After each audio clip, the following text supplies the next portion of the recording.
What's going on, and welcome back to the Blake Billman Master Channel, where we haven't done any kind of unboxing or review on this channel in a very long time.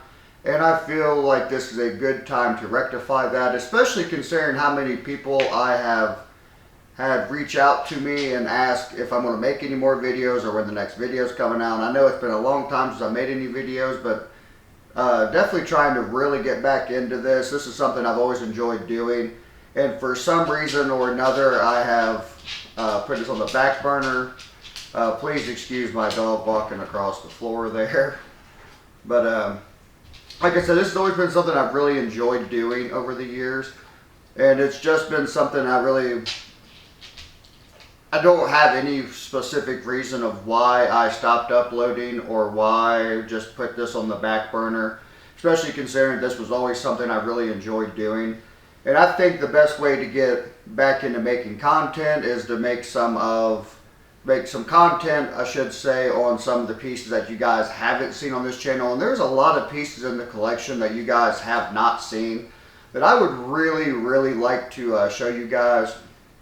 And I think one of the best ways to do that is to get this started back off with would be, if I can learn how to talk at some point today, would be showing off one of my 25th anniversary self-titled tour clown masks in my collection that I really enjoy.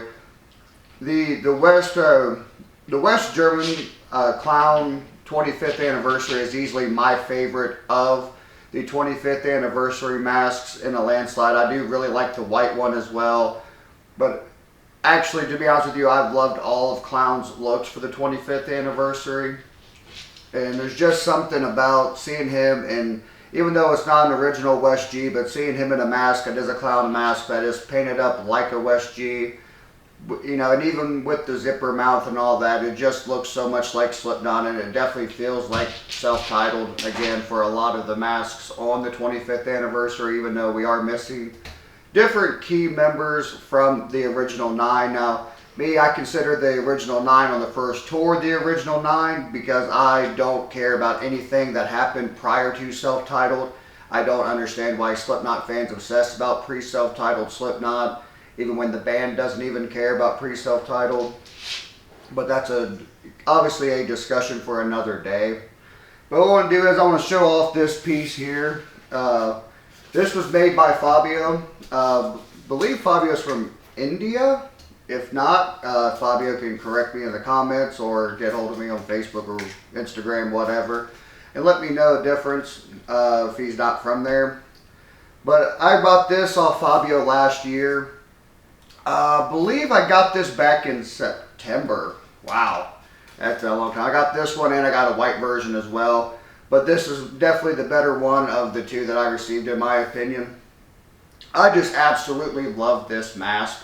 I think this is, like I said, I think this is the best of the 25th anniversaries, even though there are some other ones that I do really like. On this mask specifically, I really like how dirty the paint job is. I definitely think it gives off a very worn vibe, a very old vibe, and it's just something that I really like. I really like it when the Slipknot masks are dirty and weathered and worn. They just add so much more character to the mask, in my opinion, especially when you can go back and see what the mask looked like, you know, in the very first live performance we see of it, or the very first promo shot, or compared to whatever the first time is you see that mask, and seeing how a mask evolves over time and how it gets weathered, and, you know, it just slowly starts to get a life of its own, if you will. Now, I do think that Fabio did a very good job with this piece.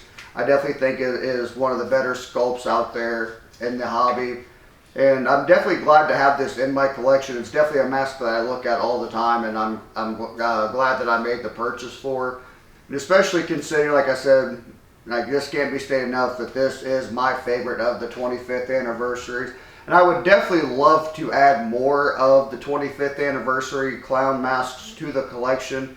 If you're looking to sell one, or if you're making them yourselves, you can always hit me up over on Instagram. The name is the same as this channel here. If you got me on Facebook or whatever, you can also hit me up there. I don't care. But like I said, I'd like to add more of these to the collection. Like I said, I have a white one over there. I really don't have anything bad to say about Fabio. Fabio is a really nice guy, and obviously, as you can see by this piece here, is a very talented artist, and he's very easy to do work with. The only thing is that sometimes some of his work takes a little bit to get to you, but Fabio is a busy man, and I do think that his work is definitely worth the time, especially if you're looking for a All Hope Is Gone leather clown. I'm pretty sure Fabio still makes them, and if he does not, I apologize for that. But yeah, like I said, he makes the best All Hope Is Gone clown in the game, which I actually, contrary to popular belief, and this is a very unpopular opinion, I love the All Hope Is Gone clown mask. And I actually like it more than the female clown. Yeah, very unpopular opinion there. But yeah, like I said, hit up Fabio, go and follow him, check out his work. He always does really good Slipknot work. And like I said, he's a super nice guy, easy to get along with, easy to talk to, easy to have transactions with. So with all that out of the way, I'm going to go ahead and give you guys some up close shots of this piece. And I'll go ahead and I'll catch you guys in the next one.